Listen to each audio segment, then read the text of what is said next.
Okay, so the kit comes with practically everything you need to start compounding from day one. There's a roller, the mold, scrapers. So I'm going to show you how to remove the product off the mold, and it's very easy. All you do is you're going to just bend the mold a bit, and that kind of helps loosen up each cavity of the mold. The mold is flexible, okay, but very firm at the same time. Okay, so once you loosen it, you flip the mold, okay, and we have this additional tray. As I mentioned, it has multiple uses, so I'm gonna use it, okay, to dislodge the product of the mold.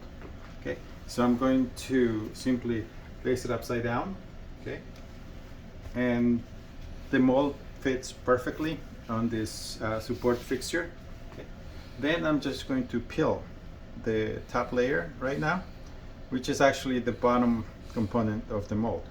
So it comes out very easy, okay. And as you can see, some of the products are already falling off the mold, okay. I'm gonna set that aside. So at this point, you have the option to either manually eject the suppositories using your fingers, right?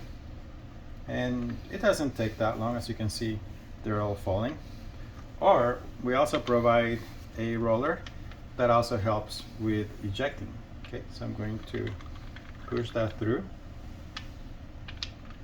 Nice and easy. You don't need to apply too much pressure. Okay, and everything is practically at the mold. You might need to tap it a bit. Okay, I think we have a couple stubborn ones. There you go. Okay, so that's the inner part of the mold. So there's two components. Okay, this component sits on top of the mold. Okay, and there you have it. Okay, I'm gonna grab a few of those so you can focus on those.